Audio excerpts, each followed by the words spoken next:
A couple of weeks ago, I did a segment on the military coup in Myanmar and the specific threat that's faced by union leaders.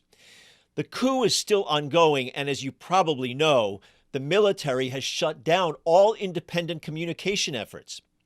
So I wanted to keep highlighting this story, the uprising on the part of workers that's been led by union leaders who are facing arrest and violence, and some have had to go into hiding because they fear for their lives.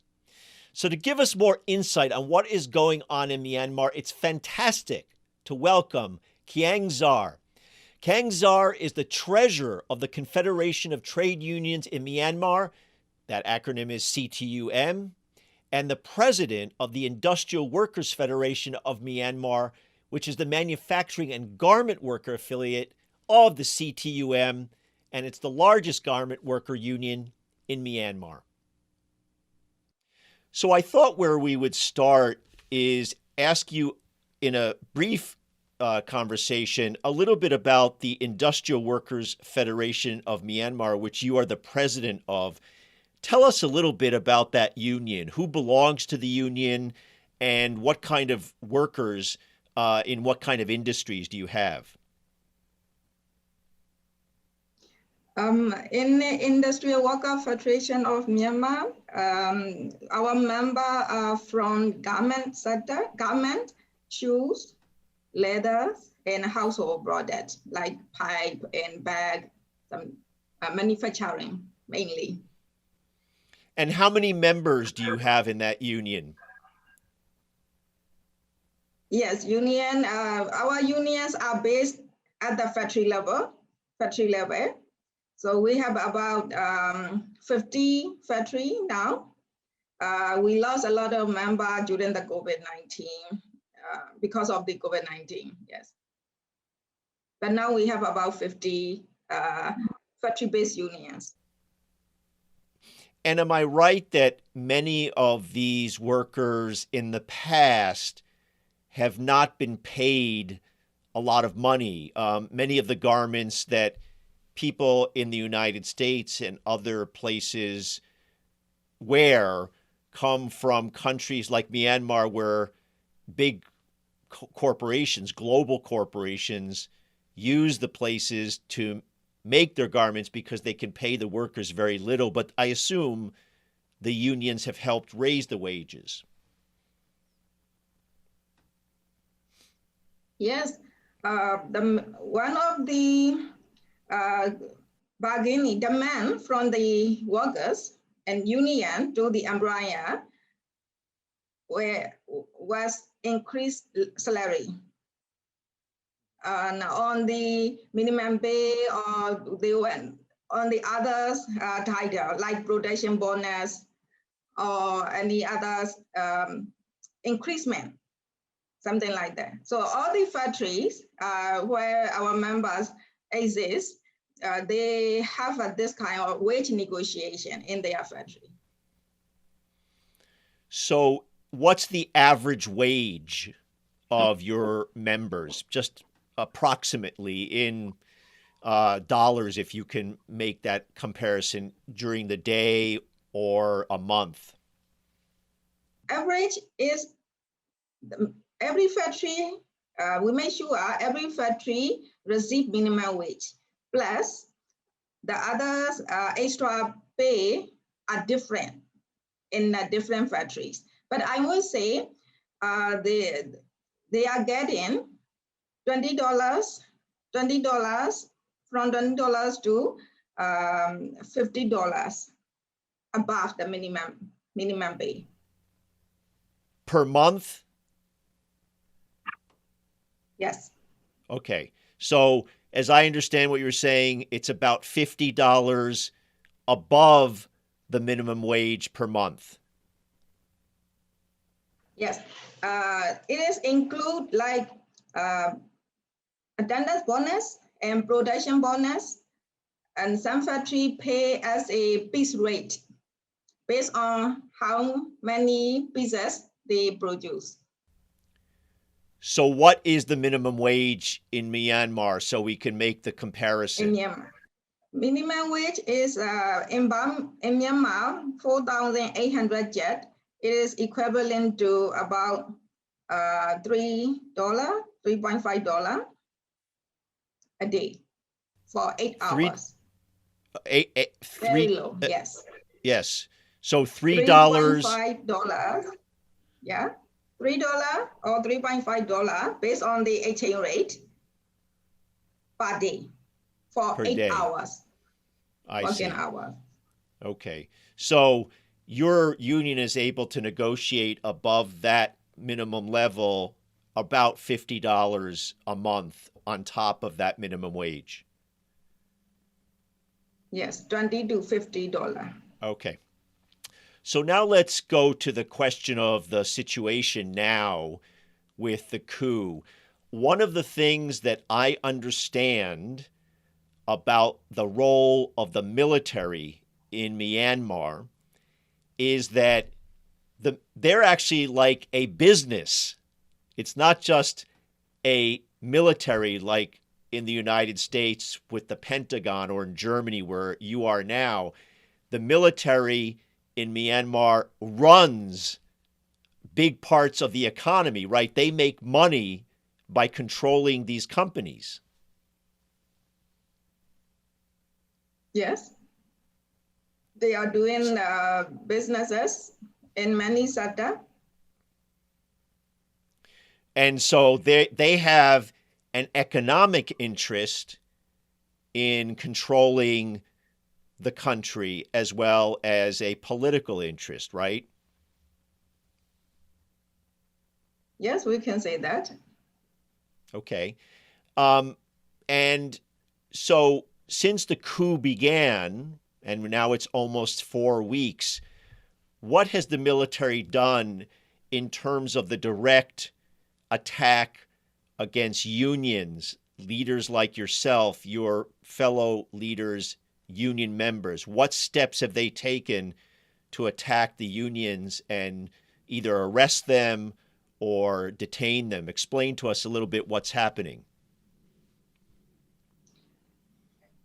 Yes, now we ran the risk of sliding back into that time of the military dictatorship. Workers are already threatened.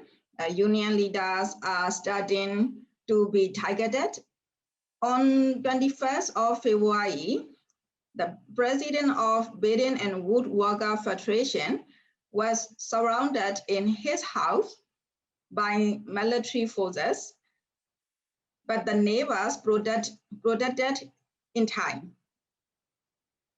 And also in the manufacturing sector, in the Hindaya industry zone, the military and the police are doing round-to-round search for trade unionists in the dormitories and hostels.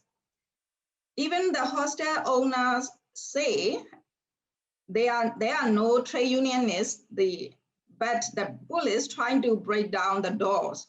So the community have to help to stop them to protect the workers from the hostel. So union leaders have they had to go into hiding and basically be in secret places so they're not arrested? Is that what's happening? Yes, it is happening. Yeah, our union leaders, we are told by their ward administrator to be very careful and if possible to move somewhere else. So before this warning come, we are joining the demonstration every day. So we're very careful, and now the trade unions are chased by the military. So we have to move place to place now. The trade union leaders, I mean. So they can't sleep almost in the same place every night, right? They have to find places to go every time so that they're safe. Yes, now happening like that, yeah. So no one life is safe. That's pretty scary. That's pretty scary. So right now, are there union leaders or union activists, union members who are in jail, who are in prison, or is it just that the military is keeping them at home, threatening them, and there's a lot of fear? So until now, there is no arrest issue, but we have to be very careful to escape from them. So we have a case, a lead person from other trade unions house was raped by the military people. They searched the house, but at the time she was not at the house. But it is very scary, you know. It is violation of the human rights. She just participated in the demonstration. She expressed freedom freely, but it happened to her. And another, I hear that she is not from our unions, but a lead person of the labor rights organization. She was now under charge. By make accusation, she lead the mass demonstration in Patay. And Patay is an area region, but she was not there since August 2020. But she was make accusation to charge. So now she have to hide somewhere. Otherwise, she will be arrested. So you know of at least this story and others where your comrades have not been arrested yet, but they have to hide to make sure that they aren't arrested. And so the obvious question is, why is the military trying to arrest the union leaders? Is it because they are playing an important role in the opposition to the coup? Because one thing to ask you, now military know the workers live in the factory, they see. And that's why manager from the factories are asked who are leading the workers to go to demonstration, because they see many cars from in front of the factory leaving to the demonstration in downtown. So managers are asked who are the leading this arrangement, and then the union leaders' phone number and addresses and information are asked. So now they took the profile of the union leaders. So military has information of the trade unionists. I see. So as I understand it, what you just said, and this is logical, they are trying to arrest union leaders or make them afraid to come out into the open, because those union leaders are the ones that are organizing the workers to come from the factories and go into the demonstrations. Yes, definitely. I told you about the president of Baden and Wu Worker Federation. He is the one leading about 400 construction workers from their village to go to demonstration in downtown every day. So the military want to stop this kind of action, not only in construction sector, but also in the manufacturing sector. So it's very hard, obviously, to get information from Myanmar of what is happening now. Are these demonstrations happening every day? And do you think that the opposition is big and strong and growing, and that there's a way in which the people are now resisting, fighting against the coup in a very big way? Yes, yes. And yes, it is happening in all the regions, in all the sector, like mining. all the miners and the biggest mine company where in Zagai stopped totally. So all the miners joined Tibet disobedience movement. And also trains in train Asada, all the trains are stopped nationwide. That is why we see the response of the military. They kidnapped. I have to say kidnapped. You know, they at nighttime they go to the place of the ward where train staff are staying, and they took 4 train drivers, fine folks, and then they asked the 4 train driver to drive the train to other regions, fine folks. So that is the response by the military, and also same in the energy sector. All workers stop working.